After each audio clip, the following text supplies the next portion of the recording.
আমরা সিলেটে যেতে চাই। মাহবুবুর রহমান রিপন আছেন সেখানে। রিপন, ঈদ মোবারক। এবার তো বেশ লম্বা একটা ছুটি পেয়েছে সবাই, কেমন আনন্দ উদযাপন করছে?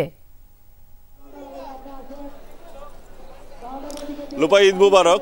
নিশ্চয় আপনি দেখতে পাচ্ছেন যে এই জায়গাটি, বিশেষ করে সিলেটের সাদা পাথর, সেখানে আসলে প্রকৃতি তার নিজের রূপে সবসময়ই এই সময়টাতে সেজে থাকে। এবং বিশেষ করে আমরা কয়েকদিন ধরে দেখছিলাম বৃষ্টিপাত হচ্ছিল না, কিন্তু গত রাতে কিন্তু প্রচুর বৃষ্টিপাত হয়েছে। সেই কারণে এই যে মূল যে আকর্ষণ রয়েছে, পাহাড়ের নিচ দিয়ে যে নদীটি বইছে, সেই নদীর পাদদেশে যে পাথরগুলো আছে, সেই পাথরের পাশ দিয়ে বিপুল পর্যটক কিন্তু এই মুহূর্তে সেখানে উপস্থিত হয়েছেন। এবং এই ঘাটটিতে দেখছেন যে নৌকার জন্য শত শত পর্যটক কিন্তু অপেক্ষা করছেন। যদিও এদের প্রস্তুতি ছিল ব্যাপক প্রস্তুতি, সাধারণত ঈদের জন্য থাকে, এবং সেই প্রস্তুতিও কিন্তু অনেকটা হিমশিম খেতে হচ্ছে তাদের।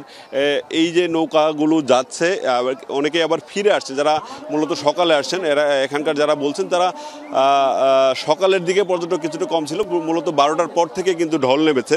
এখন পর্যন্ত এখানে যে সকল পর্যটকরা এসছেন, এর মধ্যে বেশিরভাগই স্থানীয় পর্যটক। এবার হোটেল মোটেল ওনার্স অ্যাসোসিয়েশন থেকে যেটা বলা হচ্ছিল যে আগের বছর এরকম লম্বা ছুটিতে যেরকম বুকিং থাকে, সেটা হয়তো ঈদের আগের দিন পর্যন্ত ছিল না, কিন্তু আজ থেকে কিন্তু হোটেলগুলোতেও মোটামুটি বুকিং শুরু হয়েছে। এবং সেটা আগামী 3 থেকে 4 দিন পর্যন্ত এরকম ঢল থাকবে, এবং আগামীকাল আরও পর্যটকের সংখ্যা বাড়বে, কারণ স্থানীয় পর্যটকদের সাথে কিন্তু দেশের বিভিন্ন স্থান থেকে পর্যটকরা এখানে আসবেন।